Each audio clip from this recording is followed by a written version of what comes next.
Jama'a assalamu alaikum. Barkanmu da sake zuwa tashar mu ta Kwara Tech and Crypto. Yau bidiyon da muka zo da shi, mun zo da update akan eligibility criteria na Bluecoin wanda suka fara fita a yau. So kamar yadda kuka sani kwanakin baya can Bluecoin sun yi sanarwa cewa za su yi listing 29 ga wannan watan April, watan da muke ciki na hudun nan. So wannan bidiyo ne mai amfani, kwalle shi a ƙarshe domin ku ga wannan update din, kasancewar din mai mani ne da Bluecoin yana da muhimmanci gare shi. Ku yi sharing domin wasu masu amfana. In ba ku yi subscribe ba ku yi subscribe.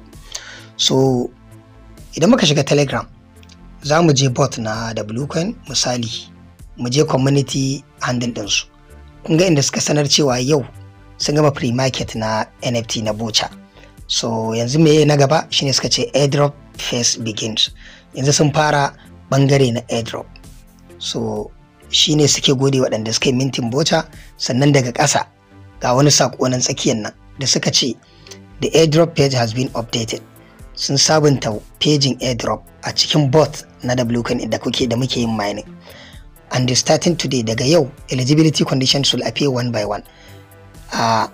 Eligibility na airdrop din za su ringa zuwa ɗaya bayan ɗaya, abubuwan da ake so lallai sai ka cika su kafin ka samu wannan airdrop na Bluecoin. Keep checking, mu ci gaba da duba wajen. Sannan every move counts, kowane motsi yana da amfani. So wannan shine sakon da suka fitar yau. Sannan suka ƙara gaya mutane cewa 29 ga watan April all mates who meet the criteria will be able to claim their Bluecoin. Duk wanda ya cika wannan sharaɗin guda 7 ne, so zai iya claiming Bluecoin ɗin shi 29 ga wata, sai ka cika su. Zan nuna muku yanzu ɗaya aka fitar yau. Na farkon nan shine wallet connection. So kana iya zuwa bot ɗinka na Bluecoin domin kai wallet connection yau.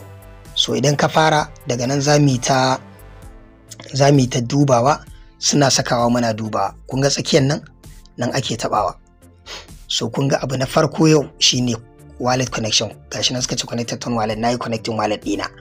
Kun gani ko? Get ready to the most massive W event ever. Ga wallet connection, abubuwa guda 6 suka rage. Wannan abubuwa guda 6 su ne za su ringa fitowa ɗaya bayan ɗaya, mu ci gaba da dubawa. So in dai kuna biye da mu, duk wanda suka saka za mu faɗa mutane su yi har zuwa ƙarshen watan nan za su gama. Sai kayi duka ne za ka iya karɓar airdrop na Bluecoin. Idan kai misin guda ɗaya kamar da suka faɗa ba za ka iya karɓa ba. So wannan update ne mai mahimmanci gaskiya, kasancewar aikin da muka yi kai ya zama a banza.